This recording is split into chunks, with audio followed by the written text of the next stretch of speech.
Let us learn about some separation techniques. How can we obtain colored component dye from blue black ink? Let us understand by an activity. Activity 2.4. Fill half a beaker with water. Put a watch glass on the mouth of the beaker. Put few drops of ink on the watch glass. Now start heating the beaker. We do not want to heat the ink directly because it decomposes at high temperature. You will see that the evaporation is taking place from the watch glass. Continue heating as the evaporation goes on and stop heating when you do not see any further change on the watch glass. Observe carefully and record your observations. What do you think has got evaporated from the watch glass? Is there a residue on the watch glass? What is your interpretation? Is ink a single substance, pure, or is it a mixture? Let us answer by the observation. Observation and discussion. When ink is heated, water gets evaporated and dyes remain in the watch glass. Ink is the colloidal solution of various dyes in water. Dyes as dispersed phase and water as dispersant medium. Generally, these coloring dyes are non-volatile in nature. From that, we come to conclusion that ink is a mixture of dye in water. Dye can be separated through evaporation. How can we separate cream from milk? We can separate cream from milk by the process called centrifugation. Let us learn by an activity. Activity 2.5.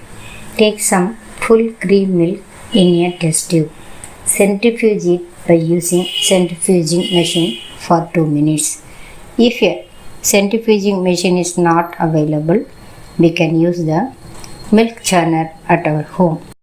What do you observe on churning the milk? Explain how the separation of cream from milk takes place. We observe cream floating on the surface in the test tube. We know that milk is an example of colloid in which dispersed phase is fat.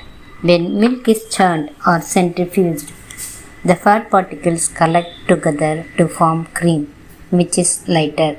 The lighter cream floats on the surface from where it is collected. Hence, the separation of cream from milk takes place. Conclusion.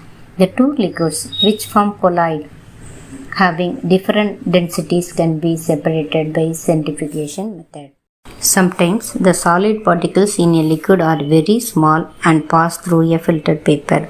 For such particles, the filtration technique cannot be used for separation. Such mixtures are separated by centrifugation. The principle is that the denser particles are forced to the bottom and the lighter particles stay at the top when spun rapidly.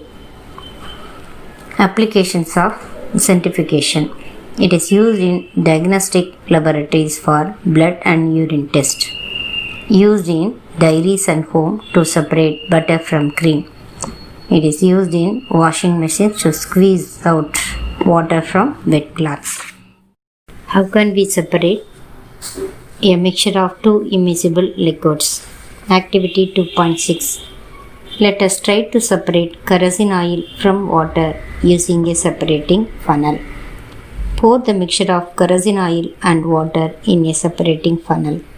Let it stand undisturbed for some time so that separate layers of oil and water are formed. Open the stopcock of the separating funnel and pour out the lower layer of water carefully. Close the stopcock of the separating funnel as the oil reaches the stopcock. Look at the diagram. This was the separating funnel. Observation. The kerosene and water form immiscible mixture as they have different nature. The kerosene has low density, so it floats on water and forms a separate layer.